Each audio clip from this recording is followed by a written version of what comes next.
President Jacques Chirac has used that phrase. UN officials have used that phrase. And they've openly talked about how UN climate policies are essentially going to redistribute wealth. They're going to redistribute wealth by climate policy.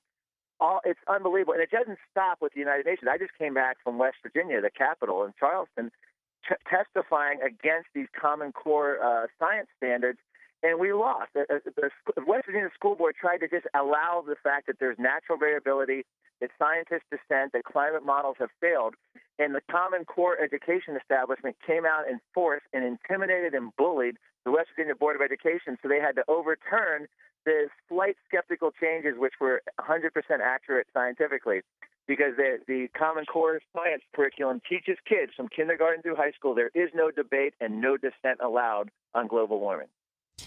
Well, I see here also on climatedepot.com, there's a quote that points out that some of these Common Core educational standards are funded ExxonMobil and Chevron. They've funded some of these.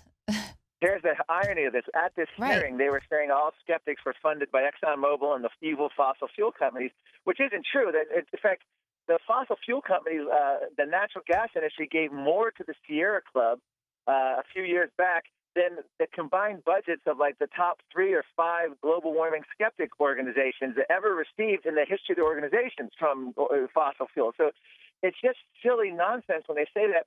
But that's interesting because it's big corporate America that's funding these changes to our education, and actually, a lot of these oil companies and big energy companies, they support carbon taxes and other stuff that global warming skeptics, which tend to be conservative, libertarian, Cato Institute, and others, would never support. So the idea that the evil industry money is tainting skeptics makes no sense when you could argue that the fossil fuel companies are giving more to environmentalists in order to look green than they've ever given to anyone opposed to the environmental agenda. Right. It's definitely like funding both sides of the war there. Well, we see, obviously, we know that there's been, Obama's targeting the oil and gas industry. He just has demanded massive reduction in methane emissions. What's the end game here, and what can people do? The end game is very simple. John Holdren is Obama's science czar. In the 1970s, he wrote an article saying one of the hazards of a free society was too much energy too soon. And in this article, he lamented that people get in their car and drive down to the grocery store and get a six-pack of beer and drive home, as though this was the greatest transgression that could ever happen to the face of the earth. They want to radically transform our lives. And what they're going to start with is centrally planning our economies and our energy. And if you can get a chokehold on energy, which is what they're doing, they're closing existing power plants, and they're going to be heavily regulating new ones. They're not allowing expanded oil drilling in places like the Arctic and other places. And they want now that gas prices are low because OPEC is flooding the market in order to try to hurt fracking industry, which has devastated the OPEC countries, hurting the OPEC countries. They want to do a huge gas tax. And are you ready for this, Leanne? Republicans in Washington are sounding very favorable to a gas tax. They're calling it a user fee. So finally, American consumers get a nice break when it comes to energy, and the government's going to move right in and start tacking on taxes. And then, of course, OPEC is going to stop flooding the market, and gas is going to go back up. But this time, you don't expect any repeal of gas taxes, do you? It is a collusion at this point between Obama and the Republican leadership and many of the Republicans. It's so appalling what's happening. And we're going forward with this. Their end game is to centrally plan our energy economy. If they can control, one scientist said it best, Richard Lindzen, he who controls carbon dioxide controls life. It's a bureaucrat's dream to control carbon dioxide. That was according to Richard Lindzen of MIT. That is the key, because they're going to be able to control everything from transportation to agriculture to waterways to airlines to our cars, to our home heating, to every aspect of our life is going to be heavily regulated because of the urgent and immediate danger of global warming that they claim.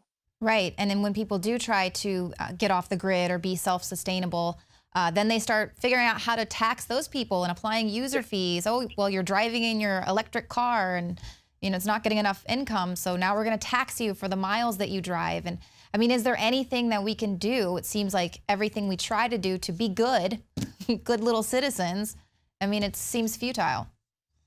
Yeah, well, they're interested in in controlling every aspect is the simplest way. But that's when Nancy Pelosi went to China and said we need a complete inventory in every aspect of our lives to battle global warming. Now, the Japanese government has literally, their environmental minister is on record telling its citizens to go to bed an hour early. The Germans, to fight global warming, to use less energy. The German climate advisor or the environmental minister, they did a whole public service announcements, and in these announcements, they basically said you should make love in the dark in order to save electricity. UK is proposing carbon ration cards that your employers would issue each employee, and it would monitor your airline travel, your car mileage, your home energy use, and if you go above a certain amount, you owe money. If you go below, you get a kind of credit. Levels of control. They're going to be monitoring every aspect of our life. The German climate advisor said we need a CO2 budget for every man, woman, and child on the planet, administered by some international body, most likely the United Nations. This is the reason Václav Klaus, the former Czech Republic president who grew up under communism, said, with the fall of the Eastern Bloc communists in the Soviet Union, the greatest threat that the world faces to their freedom today is what he calls ambitious environmentalism, and particularly the climate change agenda and how they want to transform our lives. That's what Christina Figueres, the UN climate chief, actually is on record as saying. People need a complete transformation. And they laud China. The UN head lauds China for its ability to get things done and not have any interference from the messiness of democracy. And they like the way that China can move forward and make policies happen. Right. Yeah. They have been lauding China a lot in the past, especially with the way that they repress all of the freedom of the press there and corral their citizens to do their bidding. Meanwhile, they're one of the most polluted nations that exists. So what does this mean? Should we all just go and get a horse and move to the middle of nowhere and hope that we can just gouge our eyes out and give up? No. Actually, what it really means is this has to be opposed. I mean, unfortunately, our enemies are now not only President Obama and the United Nations, but it's going to include Speaker Boehner and Mitch McConnell, because we have to fight the Republican leadership on this stuff. Historically, and the big problem we actually face is going to be the Republican presidential nominee. Here's the bottom line. Global warming skeptics have won every battle of this debate. Mm-hmm. We've won the science battle, so much so that Nobel Prize winners like Ivar Giavar, who endorsed President Obama for president, he won the Nobel Prize for physics, has reversed his view and is now skeptical of man-made global warming. And he says he's ashamed of his country, Norway, for giving a Nobel Prize to Al Gore in the United Nations. We've won the science debate. We've won all the policy battles. We've prevented cap and trade. We've prevented carbon taxes. We've prevented the ratification of the past UN treaty, the Kyoto Protocol. The problem is we were never prepared, and I mean we being global warming skeptics, for someone like Obama, who I believe will be the most transformational president since FDR. No one will come close. He's surpassed Lyndon B. Johnson in terms of transforming America when it comes to everything from health, healthcare, immigration, climate policy now, even foreign policy. What he's done through executive orders that Republicans will never have the guts, the fortitude, the balls, if you will, to ever overturn these. If they do overturn, they'll overturn some, but this is going to be a major advance. He's going to sign a UN treaty, and he's going to have it ratified or go into ratification under existing treaties, so he doesn't have to submit it. He's doing deals with China without congressional consent, climate deals. Mm-hmm.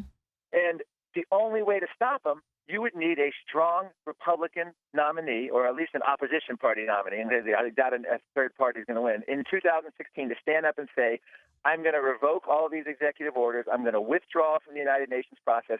But here's the question. Chris Christie, likely Republican nominee, his own EPA in New Jersey, praised Obama's EPA policies.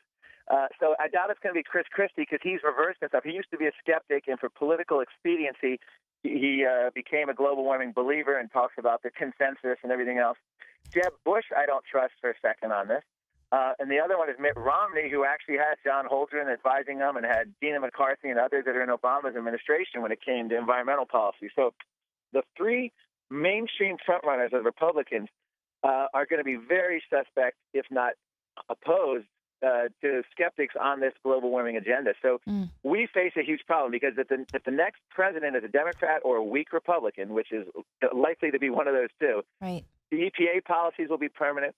The UN commitments we make will probably go forward to decades, and we are going to be the global warming establishment will have won the global warming war. That's just the way it's going to go. They're going to have massive regulations on coal plants, on oil, on fracking, and they're going to have massive international entanglements.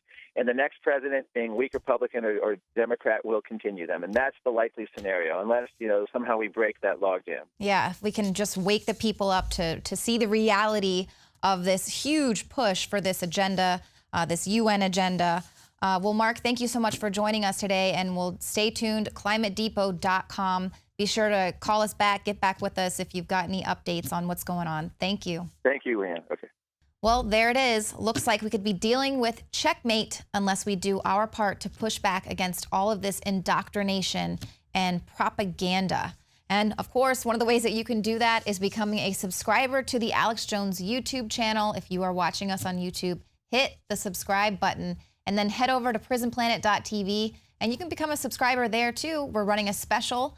You can share your username and password with up to 20 people at the same time. And, of course, your membership helps us run this operation. Thanks so much for watching us tonight. We'll see you here again Monday at 7 p.m. Central.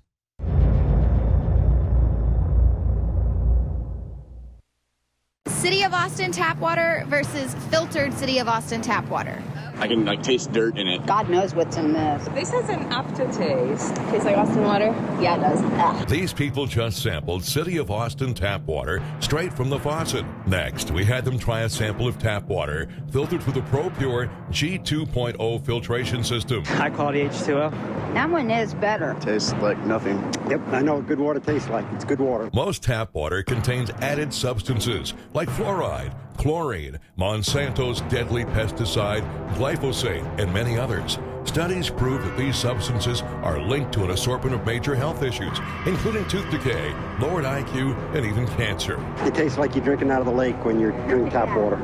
It has that processed flavor to it. The ProPure G2.0 filtration system removes these deadly substances and many more, leaving only fresh-tasting, deliciously clean water. Okay, this is very tasty. It's good water. Refreshing. It's good. Go to InfoWarsStore.com today. Use promo code WATER and save 10% off your ProPure purchase. Again, that's InfoWarsStore.com or call 1-888-253-3139. You are watching the InfoWars Nightly News, which airs 7 p.m. Central at InfoWarsNews.com. And your support is helping us defend liberty worldwide.